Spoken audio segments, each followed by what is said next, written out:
Welcome YouTube back to more Shogun 2 Total War. Here's my General Johnson, my modern general, and we are in another mixed 2v2 Shogun Total War battle. Alright, so here's my army on the left flank here. I've got a couple units of these unvetted Red Bear infantry that I like to take. And Morgan's Rifle, my Tosa riflemen veterans have made their return. And my main line is an experienced unit of Black Bear, my Imperial Infantry veterans, my U.S. Marines, and my Imperial Guard Infantry. I also somewhere have my cavalry, here they are, hidden off in the trees, my Cowboys Revolver Cavalry unit, and 3 of my veteran Yari Key units. My ally, Farapin, he's got a mixed line of Naginata, Yari Samurai, and this one unit of Katana Samurai out on the flank. He's got, out in front, he's got some Bow Warrior monks, some Matchlock Samurai, and there's a screening units of Yari Egasharu in there as well. And he's got this one unit of Heavy Gunners also. He has 2 units of cavalry off to his right flank.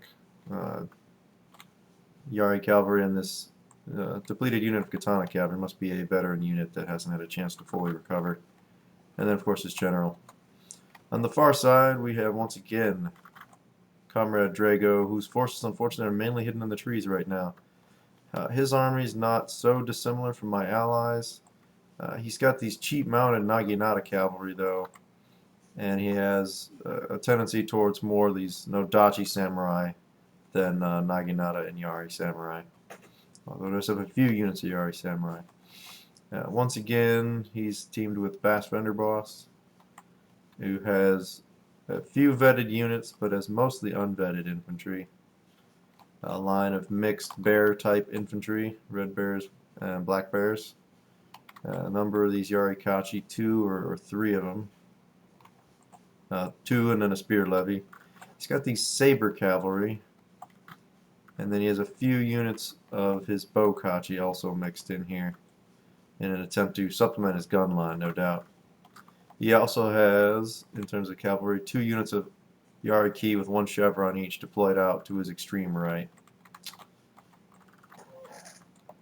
So let's get this started and see what happens. So I'm just going to start pushing forward and see the elite units moving out into the open plain. And they're going to make a move on the Morale Shrine here, which Morale Shrine's arguably the best of the key buildings because it keeps your troops fighting longer. On this map we also have in the center the Archery Dojo and the farmhouse on the extreme right. So these 2 are going to be the important ones, the Morale Shrine and the Archery Dojo. Now initially Bass Vender also moves out a large amount of his infantry in an attempt to capture these, and presumably he had a discussion with his ally Drago here and elected to abort that maneuver because both me and my ally were moving out. And Drago was electing to play more defensively, staying in this forest. I'm assuming he was attempting to use the forest to aid his skirmish troops. We can't tell how many he has yet because they're in the trees, and I can't remember exactly how many he's got. But yielding these shrines, I think, is a mistake. Particularly the Archery Dojo, since I have so many missile units. Obviously being a modern army, that's going to give me a big advantage. And the Morale Shrine gives me a morale boost, which lets me stand in there against those higher morale Shogun 2 units. So I'm not entirely sure why he elected to hang back, because he's not facing a modern army, he's facing another Shogun 2 army.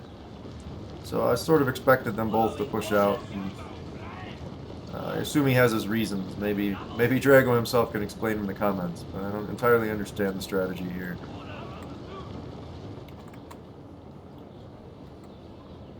I mean, I do see they're obviously forming a strong defensive position, back in that little forest that Drago's hiding in. See, I'm trying to sneak my Tosa rifleman up here to get a shot at his cavalry since they're not moving. And in fact, haven't moved since the start of the battle.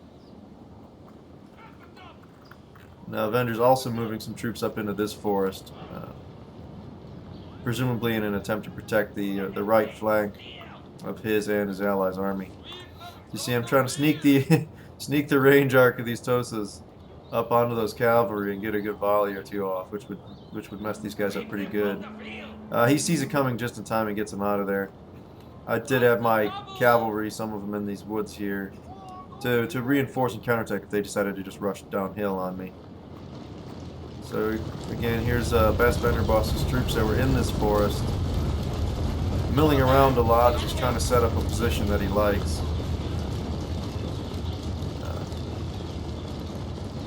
So he's bringing missile troops forward, sending melee troops back. And on the other side, we've got a cavalry engagement forming up over here. We got Drago's Bow-Cav out here being harassing. That's a pretty effective unit if you can afford to hit and run with it. He did manage to drive off Farafin's cavalry, so that's a decent use of the Bow-Cav there. And he did manage to kill a few of them, but mostly getting them to back off is the victory he gets for now.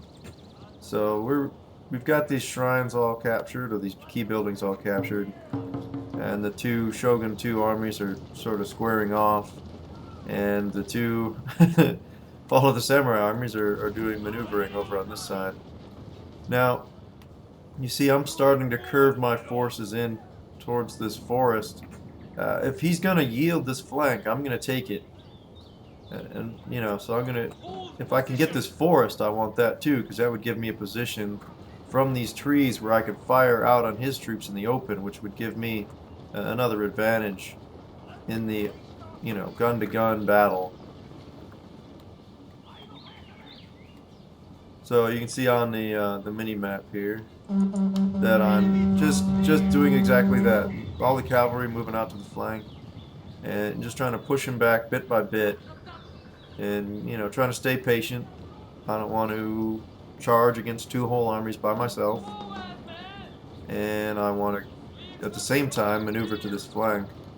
Since their armies are so condensed, I feel like I have an opportunity to turn this edge while my ally presses the front. So they're still kind of just looking at each other. Katana Samurai have come over to reinforce the cavalry over here. Drago is moving out his cavalry force of these mounted Naginatas, along with a bulletproof samurai unit to reinforce them. So we're looking at a fairly significant mixed cavalry and infantry duel over here in an attempt to take control of that flank as well. Meanwhile, Bass Bender's entirely yielding this forest to me, which again I think is a mistake. As I said, these trees, the cover of these trees will give my missile units an edge on his, and I already have better infantry in my main line than he does. So I got these two elite units, I got some vetted units. Oh, okay, I pulled the Red Bears back into the center, so they're not superior in and of themselves. However, being in that forest is going to help. So now I've taken both of these forests, and they're just pulling back, making this little L-shaped formation here. This was pretty timid of them, and yes, I'm giving you a hard time, Drago. And I don't entirely understand why they were so timid. I mean, holding this forest definitely was something that I would have done. Because if you could have drawn, I have no melee infantry, so if you could have drawn my missile infantry close to this forest and then charged at me with a bunch of melee troops out of this woods, it might have given me a hard time. Alright, so now we see that there's a skirmish battle starting to go on. The Farafin's bow monks, 2 units of them, are starting to shoot into those trees at these Yari Samurai, Nodachi Samurai, and he's got these gunners out in front, the Mastlocks, 2 units of them, and the heavy gunners somewhere around here. Maybe he's holding the heavy gunners back for the moment. I can't find them. Oh, there they are. So they're providing protection from this missile charge. See, there we go. Drago's infantry charge of these mesh-like samurai coming out. Got shot up before they could get set.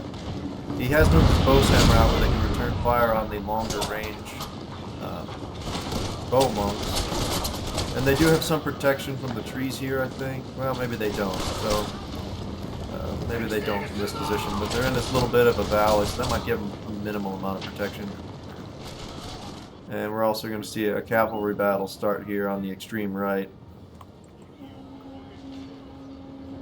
So that's ongoing. I'm continuing just to push around the flank. I know he's got those 2 units of cavalry have fallen back into these trees somewhere. Your general is But now my attack. troops in this forest are shooting on his corner line here. So the cavalry are going to come running out to see what they can do. This is that revolver cavalry unit that's revealed itself. So right here I've got numbers in this missile fight, and I've got protection of the forest. So even though we both are using Red Bear infantry, these guys are taking a serious beating.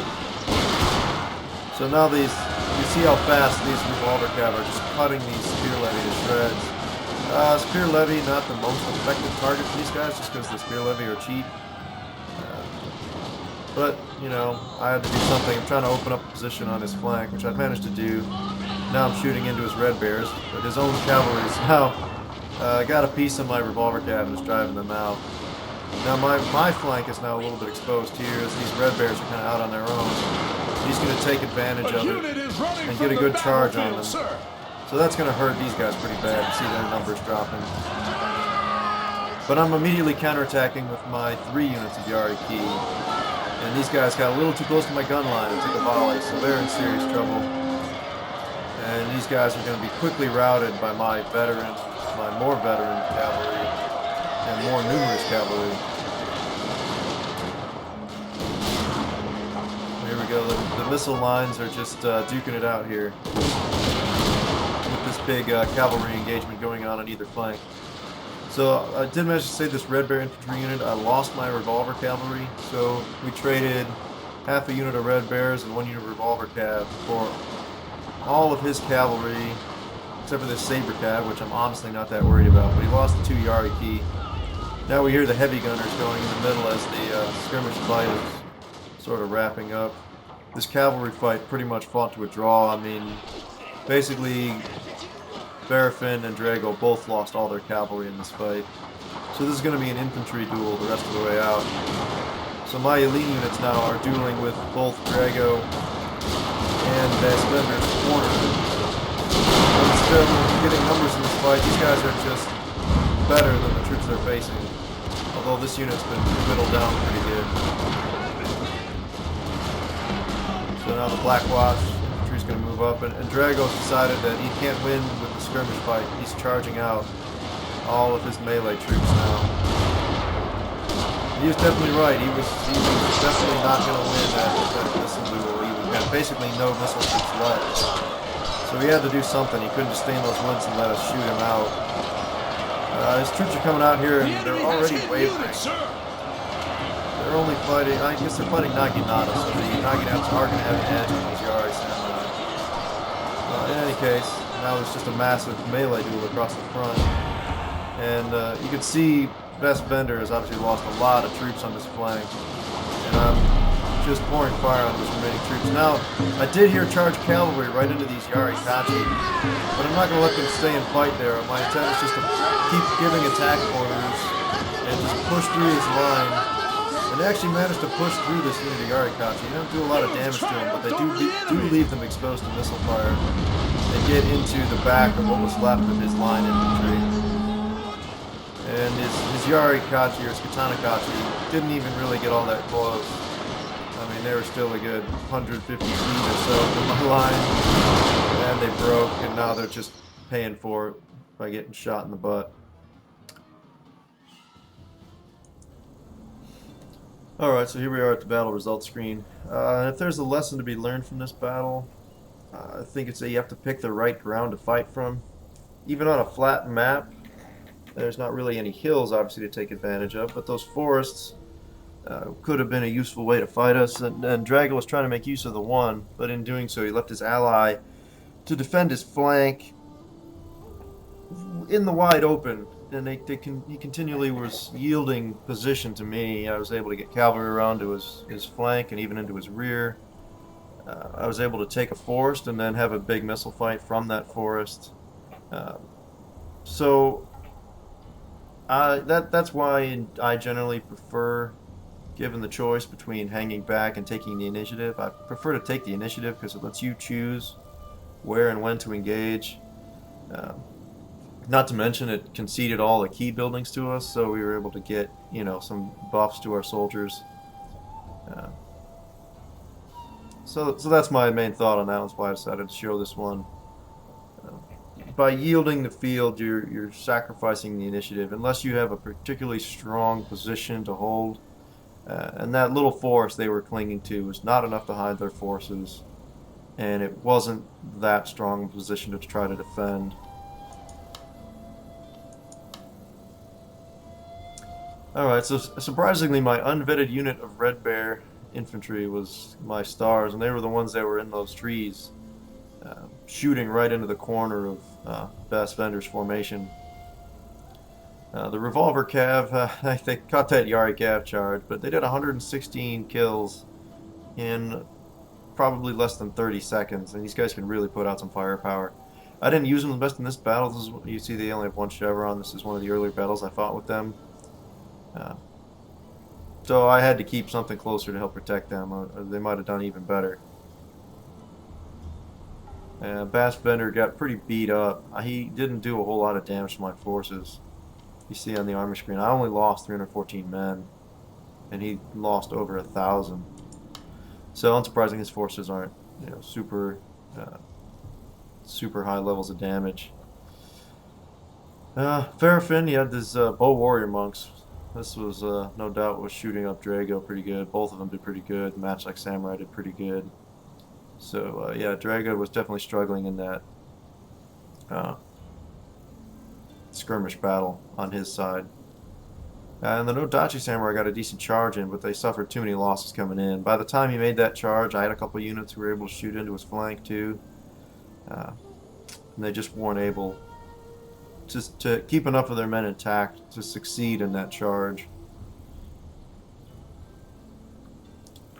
Alright, so I guess that's all I got for this battle. Stay tuned for more, and thank you for watching. This is Southern Wolverine, signing off.